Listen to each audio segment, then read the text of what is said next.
Are you about to embark on a 6-day walk? Or maybe you're thinking about it and you just don't know what to pack. And is that walk in winter? Well, if it is, you're in the right place because today we're looking at my full gear loadout and food loadout for a 6-day Overland Track winter trip. Stay tuned to see what I'm packing for a trip that I have done nearly 50 times. If you're heading out in the Overland Track, no matter what time of year, then you've come to the right place. Let's get into it.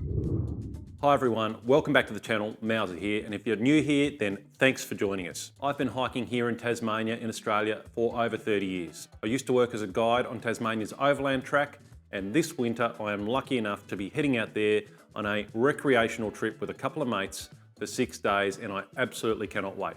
I've done it many times just for a bit of fun, I've done it many times working as a guide, but I've never done the full track in the middle of winter. And I am totally excited. I cannot wait. I can't believe I'm getting this chance to head out in the school holidays with some mates and do the Overland Track. We're also going to dive into my food as well. Without further ado, let's get straight into it. Let's have a look at the gear.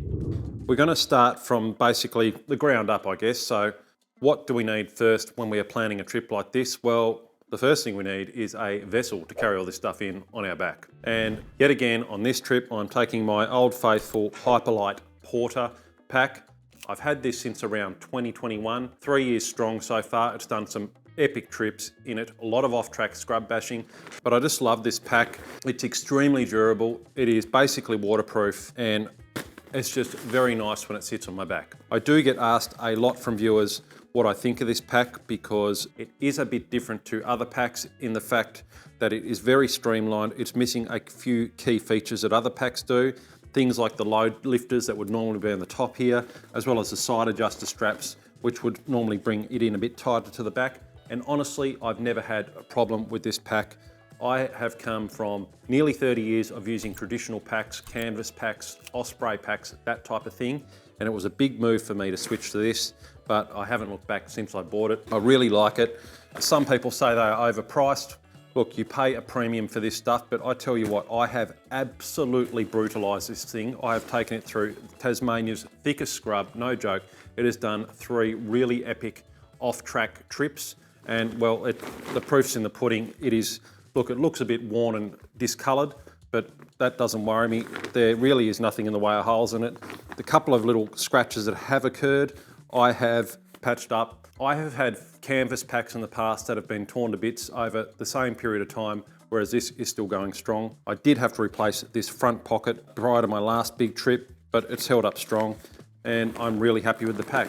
I've got a separate video with a review of this pack that I made a little while ago, so check that one out if you want to know more about the Hyperlight Porter. The next thing I always do, now I've gone into this before, but I don't like pack covers. They get pulled off my pack, they get blown off the pack. I'm not a fan personally, but what I always do is have a pack liner. This is a big Wilderness Equipment pack liner, an Australian brand, but you can go for any pack liner really. You can use a trash compactor bag, a rubbish bag, something with thick plastic. I prefer a proprietary made pack liner. I just find it more durable and these things last for years. I've got a couple that have lasted nearly 30 years basically, but this is a newer one.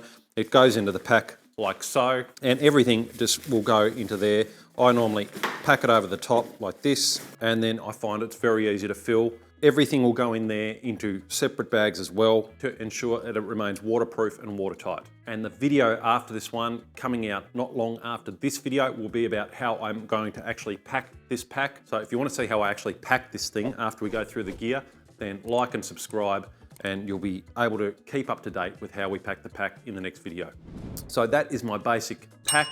And what we're going to do is we're going to go through the big 3 or 4 items that most people prioritise when they're planning a trip like this. So next up, we're going to have a look at the tent. Now, on this trip on the Overland Track, we're planning to sort of stay in huts, most likely every night, but that doesn't mean we don't take a tent. I take a tent on every trip I go on. It is absolutely essential. And while the huts are nice, I do sometimes prefer to sleep in a tent as well, have a bit of solitude, and it's just nice being outside in the fresh air, even in the middle of winter. So on this trip, I'm taking my lightest tent that I own, and this is the Stratospire Lee by Tarp Tent. It's one that I've had for a couple of years. I've never used it that much because I tend to be on trips where we're sharing a tent. I'm taking a solo tent this time. We're each taking our own tents. But the Stratospire Lee is extremely lightweight. It's a trekking pole tent, and I have the full nylon inner with this one. It's Dyneema.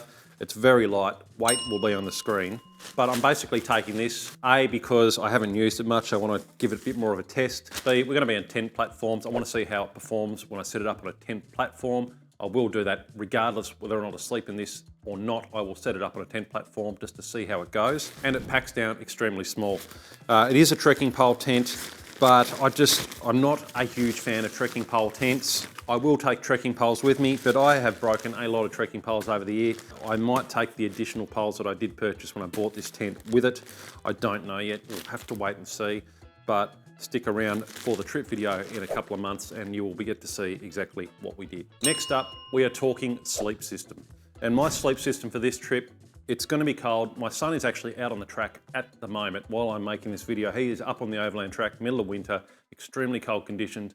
They're looking at temperatures at the moment up there of around -5 to -10 degrees Celsius with the wind chill factor. He's actually camping in a tent each night. I'm going to be in the comfort of a hut most likely, but it is winter and I want to ensure I am very warm when I'm sleeping. I do not like being cold. So based on that, we're taking a Thermarest X-Therm. This is a fairly old model. It's probably about 3 or 4 years old at least, and I don't get to use it that often. I'm not normally trying to save on weight, but I've done this Overland Track a lot. I love the track, it's a good track. I don't mind carrying extra weight on this trip, especially in winter. So the X-Therm will be coming, and especially if I end up sleeping in the tent, that will be very convenient because it'll be nice and warm. Means I don't have to put too many layers on inside the sleeping bag, which is our next item on the list. So the sleeping bag we're taking for this trip, as I've said in the past, I normally prefer a quilt these days. I'm a quilt boy in the summertime and probably 3-season quilt boy.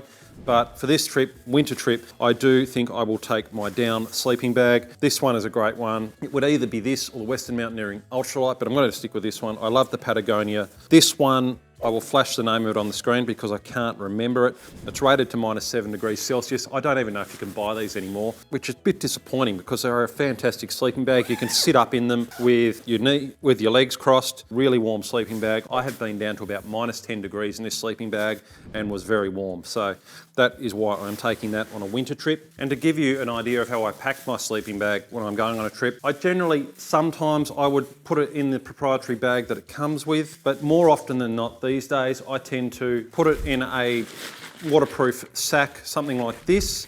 This is a Dyneema sack that I have from Hyperlight Mountain Gear, but anyone will do, or just use a plastic bag even. I do know that some people prefer to pack their sleeping bag into the pack as is, like that. I'm not a fan of that because if water got into the pack inside the pack liner, I'm in all sorts of trouble, especially in winter. So I do prefer to do it this way. I would normally just put it in here. If I didn't have a Dyneema or a waterproof bag, then what I would do is use a plastic bag inside the stuff sack that came with the sleeping bag. And we might just do that for now to give you an example.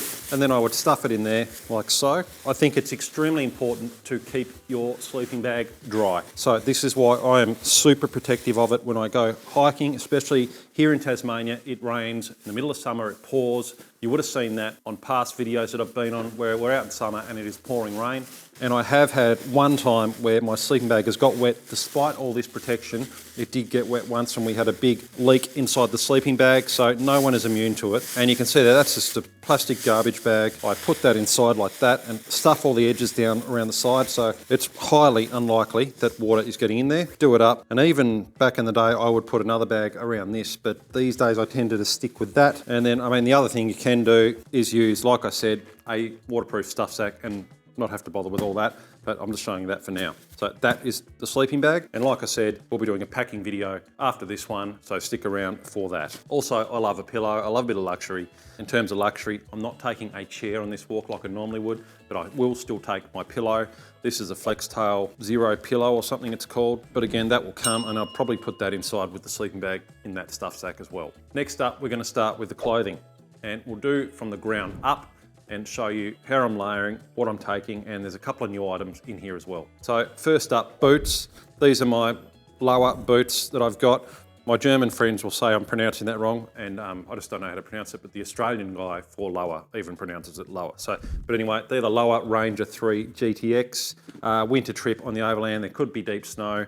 Don't know yet, but they are coming. They are extremely good boots. I've had them on a couple of trips now, and they are wonderful. So I'm really happy with them. And on my previous trip, it rained a lot, and I didn't get wet feet at all with these, with gaiters on. So looking forward to trying them out in the winter conditions and seeing what they're like. Now, in conjunction with the boots, it is winter in Tasmania. It tends to get very icy and slippery up in these areas. If you're not getting snow, then you're getting very cold and icy conditions, and it can be very slippery, especially on the boardwalks and the trails up on the Overland Track. This can even be an issue in summer as well. So what we're taking definitely on this trip, I almost think it's a prerequisite if you are heading on the Overland Track in winter, and that is some trail crampons, or snow spikes they're called. These ones are made by a mob called Hill Sound. I just bought these off Amazon, but they're available at outdoor stores here in Tasmania as well, and they just prevent any slipping, any tumbling over when you're walking along those smooth, untractioned surfaces. Is that a word? Untractioned? I think it is. Anyway, Hill Sound trail crampons. I love these things. I use them up on the mountain near Launceston in Tasmania, where I live quite a bit, just when we're walking around the ski village there. So that is your general footwear. In the huts, I'll also take just my pair of camp shoes that I take on pretty much every trip. The X-Ped down, I think they're down, camp shoes.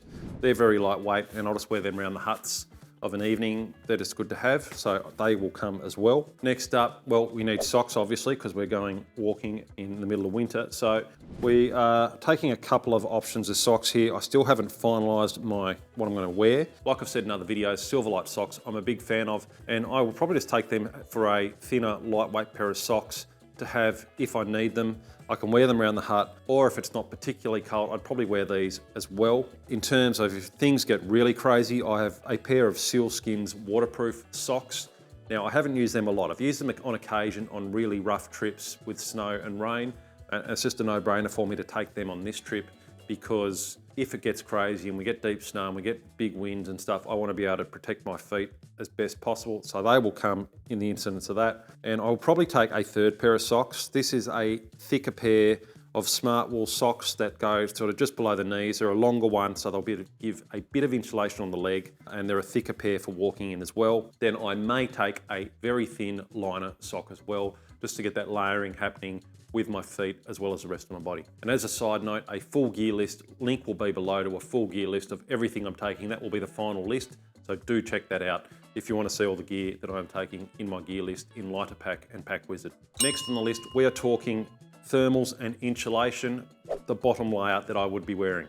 So normally I would wear shorts and a shirt pretty much all seasons of the year except winter. On this trip, I will still take some shorts, probably the Patagonia baggies or the Silverlight shorts, but in addition to them, I will be taking a couple of different types of thermals. So in terms of base layer thermals, well, on my legs, I've got the Patagonia thermal weight thermal pants. These have been going with me for 7 or 8 years now, same pair, still going very strong, starting to get the odd little hole where they've been bashed up by scrub, but yep, they come along as sort of something I would sleep in or wear around the track. Very warm. It is very rare that I have to wear them on my legs when I'm walking, extremely rare. But in winter, I may need to, so they will come along. And if I need to wear long pants, generally what I would do is wear just these with my underwear, as well as some overpants. We'll talk about them in a minute, but that's what I would wear. In terms of the next layer that would go on over the top of those if I needed it, and at camp. Well, we've got the Montane Prism pants.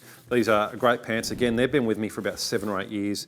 Just a synthetically insulated pant. You can walk in these if you need to.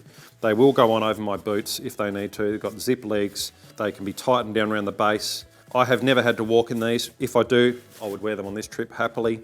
They're a great pant, and I take them on every single trip. Summer, spring, autumn, winter, you name it, because they pack down very small into this light bag, and they are very nice and warm. And normally I just wear these around camp, even in summer of an evening. I just put these on and wear them around camp. And what I love about them is that they just pack down into that. So very small, very lightweight, and very warm. And while we're looking at legs and sort of the lower layers for the bottom half of the body, we will look at the outer shell for that as well. And for this trip, I was tossing up whether or not to take my regular pants that I take on a trip, the Patagonia Torrent Shell pants. They are a bit lighter, but I think what I'm going to do for this trip, just because it is winter and I haven't worn these that much, and because I haven't worn these that much, I'm going to be taking the Arc'teryx Beta AR pants that go with my raincoat. These are extremely durable, and I figure I can walk in these with just my shorts on underneath, and they should provide me with minimal insulation, but I should stay pretty warm with these on the outside. So I think these will come. These are a Gore-Tex Pro pant, extremely durable and really good in really rough weather conditions. So that is what will come as well. And the other thing we will be trying on this trip in terms of gaiters, I was thinking of maybe not wearing gaiters because it's the Overland Track, open trails, but if there is snow, I do like gaiters. I find they keep the snow out for me when I'm trekking. So I'm just going to take these Rab Muztag GTX gaiters, very lightweight, and they're one that I talked about on another video. Haven't used them yet, so I want to test them out while I'm out there as well, so I can let you guys know what they're like. So we now move on to the top half of the body, and I'm trying a few different things on this trip. First up, as a base layer, and I think I'm going to wear this pretty much every day. This is a thermal mesh base layer. A viewer put me onto it, and I ended up buying some of the Bringy thermal mesh from Norway. I'm a big fan of Norwegian products, as you will find out, but this is a thermal mesh singlet. I'm going to wear that as my base layer every day while I'm walking. I think the benefits of this stuff when you read into it are amazing. I will do a separate video on these at some stage after this trip probably, but I'm really excited to be trying that out as my main base layer on top. Now, in addition to that, I'm just not going to walk around in a mesh top. I don't know what that will look like, but on top of that, I will then wear an icebreaker woolen 150 zone t-shirt. That will be my sort of daily shirt to wear. If it is really cold and I need something warmer, then that will come off, and that is where I will put on another woolen thermal layer, and this is an icebreaker Merino 200 thermal layer. I'll wear that over the top.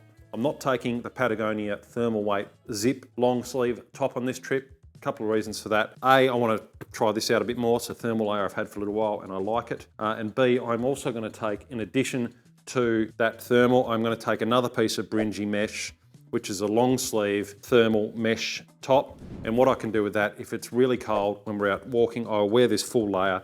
And in addition to that, I would layer over the top of that with either that same thermal or with my North Face Future Fleece zip neck hoodie. I've talked about this before on another video.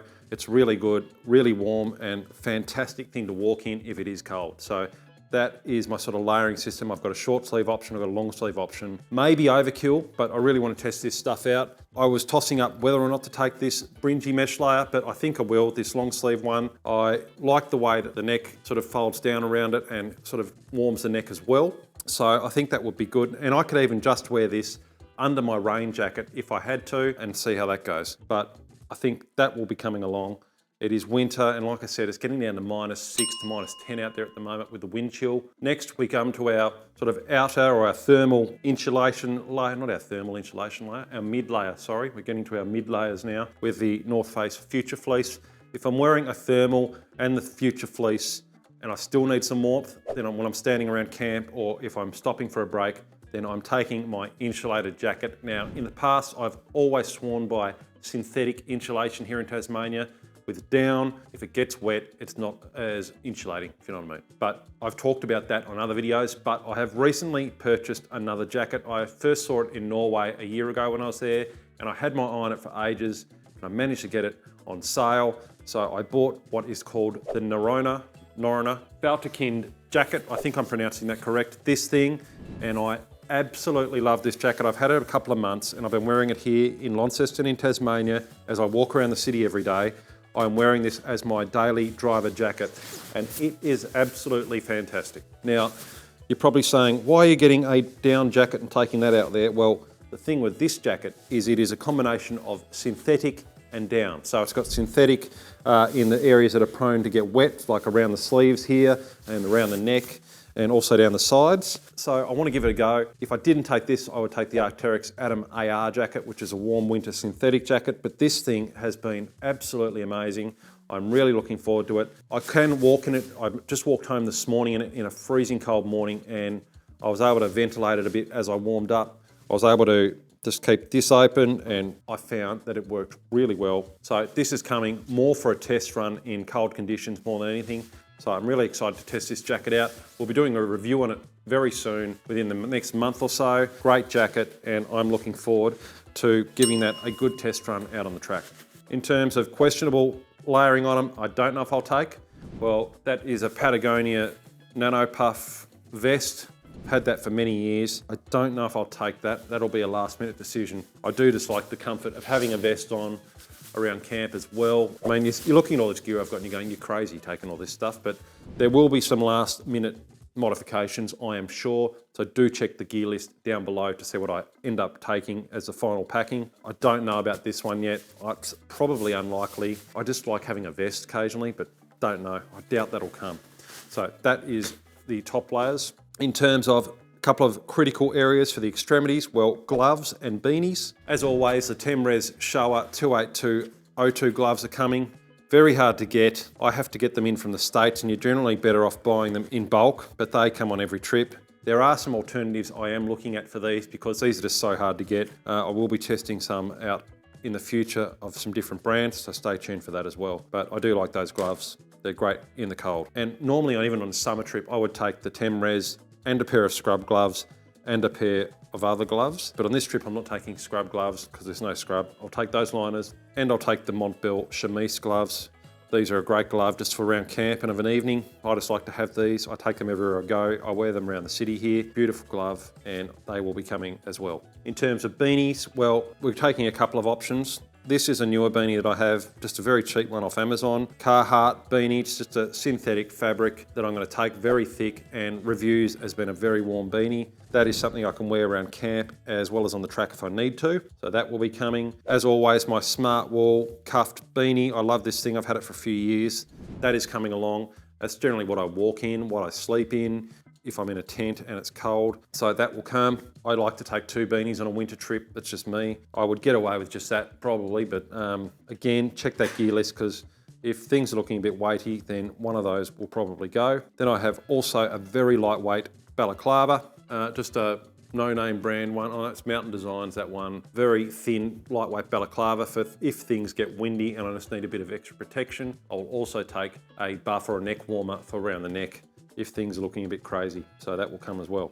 Then finally, with the clothing, well, we're taking my normal raincoat that I've been taking for years. Did another video on this jacket recently. It's the Arc'teryx Beta AR. Love this thing. Been going strong for years. And basically in any conditions, I can rely on this thing to keep me relatively dry and protected from the elements in those really crazy weather conditions. So that is my jacket of choice. As always, that is coming along as well. Now we move on. There isn't a whole lot left. Move on next to my cooking system and my stove. Now, for this trip, I was tossing up whether or not to take a MSR pocket rocket, something like that, but I'm just sticking with my old faithful, the Jetboil Minimo. Why do you ask? Why am I taking a slightly heavier stove? Well, I just like this thing. It's reliable. I know what I'm going to get out of it. I know I'll just basically need 1 canister of fuel. That would last. I'll have heaps left from that. And I can make myself a nice coffee with the Jetboil as well. It's got the little plunger in there that I take sometimes, so I'll have a nice coffee in the morning. I'm really living it up on this trip, and it's just a reliable stove. I'm planning on cooking myself a hot drink each lunch, a soup of an evening, dinner of an evening, breakfast in the morning, all of that. So it's just something that I like this stove. I don't mind carrying a bit of extra weight with this stove. I've talked about stoves before on this channel. That is by far my favorite, and I struggle to take another one when I just want some reliability and I want something that just works really well, and I can pretty much guarantee how much fuel I'm going to use. In terms of tech, things like that, well, I will have my iPhone 14, I think it is, with me. I will take that OtterBox case. It's just a solid case that protects my phone when I'm out on the track. I don't like to use it around town, but while I'm on the track, I like to take this just because it protects it a bit if I drop my phone. To charge my phone, I've just got the Anker battery. This is the 26,000 milliamp one from memory. Yeah, 26,300 milliamp Anker battery. So I'm taking that so I can charge my phone, charge my watch. So that will come along with me. In addition to that, we've got for communication, we've got the InReach Mini 2 by Garmin. That stays on pretty much the whole trip so I can communicate with my loved ones and my family. And I can also raise the alarm if I needed to with that. That's a great little device. Whether or not InReach is going to be around for much more with recent iPhone announcements about satellite messaging and things, well, we'll wait and see.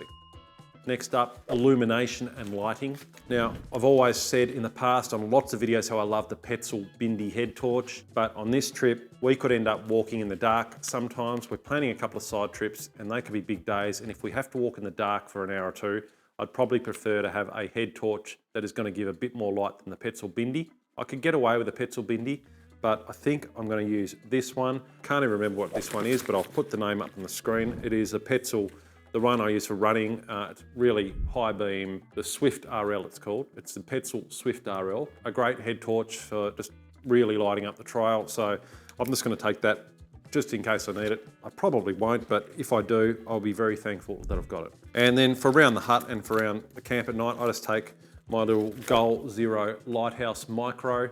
This thing is very light and I take it on every trip. I actually forgot it on my 10-day trip earlier in the year and I was so annoyed with myself because I would have loved to have had this thing each night just hanging in the tent. I survived, but it's nice to have. It's one of the things I like to take. And then I've just got this little sack here. That's what all my tech stuff goes in.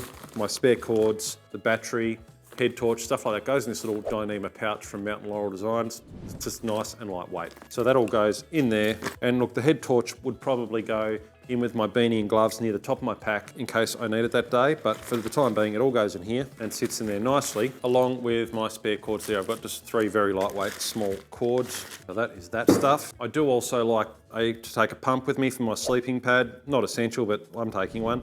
This is a Flextail, is it 12-0? Is it called a Flextail Zero? Something like that. 1.2 ounce, sorry. 1.2 ounce Flextail Zero, I think it's called.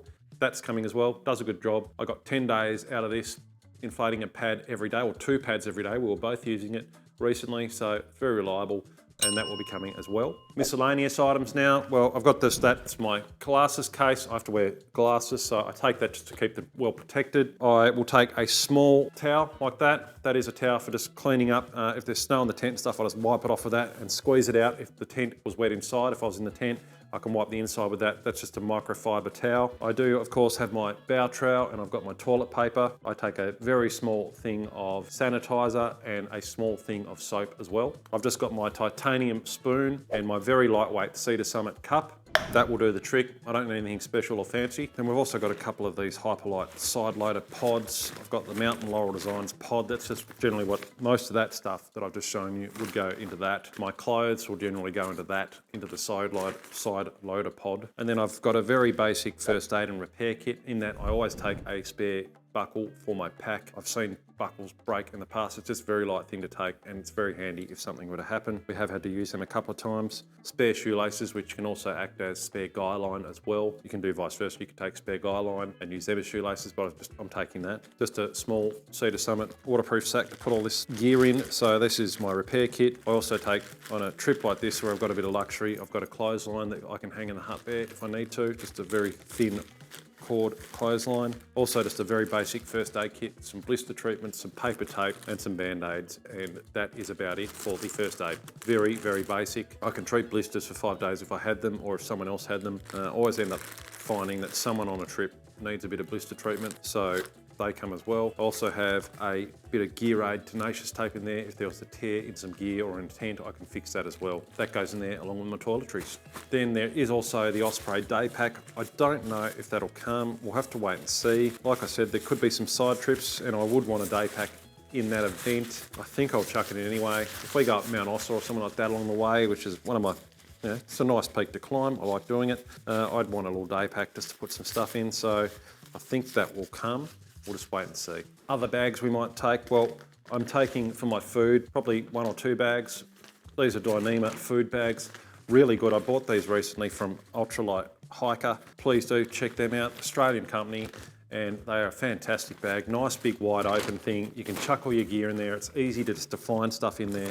A really, really good food bag. I love these things that I bought 2 or 3 of them. So I can do up to sort of 10 days with what I've got here with these bags and everything will go inside them. Link is below. I am an affiliate, so if you do buy from them, I would get a commission, but I wouldn't recommend them if I didn't think they were a good product, and these are fantastic products, so do check them out. And food. Oh, and one thing, just cutting in here while I'm filming another video, I forgot to mention in my gear that I'm packing. I'm actually packing my trekking poles. They're coming along, I did say that. And of course I need a water vessel. I'm just taking 2 1-litre flexi flasks on this trip. They'll be coming as well. Don't think I need a bladder. If I do, I'll take 1 1-litre flask and just a 1 or 2 litre bladder so I can drink while I'm walking, but that is about it. And of course I've got camera gear. I love taking camera gear. That will all be in the gear list as well. Now back to the video. Then finally we get to food for the trip. And what are we taking on this trip in terms of food? On a trip that I've been on many, many times before. Well, I'm keeping it as simple as possible on this trip. I'm going with freeze-dried meals. I'm trying a couple of new meals I haven't had, and we'll do a review when I get back. We'll do a video trying out the meals each night, along with the other guys that are coming, seeing what they're trying, and we'll do a bit of a food review post-trip. Firstly, breakfast. Well, I'm just going the Radix meals. I've taken them on previous trips. Very easy to make, pretty tasty, and I'm just taking a different flavour each day. We've got a banana one, which is one of their Ultra Packs, 800 calorie meal. So that will come for one of the bigger days. Then I've got vanilla, I've got strawberry, I've got mixed berry, and then I've got apple cinnamon. That's breakfast sorted, done. In terms of lunch, well, again, we're keeping it simple. We're just taking a wrap or two for each day. And then one of these are just from the local supermarket. These are a Tasmanian made cheese. They come in little 50-gram blocks like this in different flavours. So I have a different flavour of cheese every day. And the beauty of walking in winter is they're not going to spoil, they're going to stay cold. So I'll have one of those for each day of the trip. They will be very nice in my wrap, probably with a little bit of spinach or something as well. I can carry a little bit of spinach for the trip with me, or a bit of lettuce. And probably for the first day or two, I'll take a couple of rolls as well. I'll keep lunch pretty simple and just stick with stuff like that, and probably both my own homemade sort of dip, hummus, as well as some freeze-dried capsicum dip as well. And I'll just mix that up and make a couple of nice wraps. Then we move on to dinner, and I'm trying a few different meals here. This is Strive Food, based in Hobart here in Tasmania. We're going with the Strive Food chicken broccoli pesto pasta. One night I'm taking a 2-serve meal for me. I'm going to be pretty hungry. I'm just very hungry even looking at that thing, but I'm going to try that out. I haven't had that one before, so that will be good to try. And again, I'm taking a slow-cooked Australian steak by On Track Meals. I've taken these on the last 2 trips I've been on, and I love them. They're just such a delicacy. There's such a treat when you're out there. You know, night 2 or 3, I'm going to pull this out, my steak, along with a bit of just Deb mashed potato with some peas in it. I'll have that, and that will be a great meal. I know it will be, had it before, so looking forward to that one. And I may even get another on-track meal just to take to try. I'll wait and see, but at the moment, these are the meals I'm taking. I may swap one of these other Radix meals out for another on-track meal, just to see how the weight is going as I pack. And yep, so the Radix Peri Peri meal, Ultra 800 calorie meal will be coming. That's quite a tasty one. I've had that a few times. That is a big meal. 155 grams, you can't really go wrong with that. Another Radix meal, I may swap this out for one of those on-track meals, but that's a basil pesto meal. Nothing against the basil pesto, but I just want to try some more of those on-track meals, I think. But that is what we're going with at this stage. And finally, this is one I had in the cupboard, Campers Pantry lamb casserole. Again, that is a 2-serve meal, big meal, but I've got a heap of these left from another trip, so I'm going to take that out there. You can't actually buy these anymore, but we're going to use that up. It is a good meal, I like it, so that is coming as another dinner. Then we have drinks and stuff. Well, I'm taking a selection of just continental soups and some freeze-dried miso soups that I like to take. We're taking my Element electrolytes. I just take one of them for each day. It's just nice at the end of the day. I like them just to refuel, or what I will do is fill up the bottle at the end of the day, have some, and it'll normally last me through the night and a bit of the next day as well, just to sip on. Then I've got a selection of hot chocolates, and at lunch each day I'll also have probably a Milo with a bit of milk, so that will come as well. And then we'll also have a bit of plunger coffee to go in the morning as well. It's very decadent, this whole trip. It's going to be good. Then we've got my salt and pepper shaker, MSR salt and pepper shaker, that will come as well. And then in terms of snacks for each day, the only thing that I am conscious of is it'll be very cold. I'll be burning more fuel as I go. So I've got a little selection of a couple of new snacks that I'm trying here. I am going to be trying out a beef jerky that I haven't tried. An ad popped up on social media and I thought I'd give this a go. An Australian company called Chief, and they've got a beef brisket bar.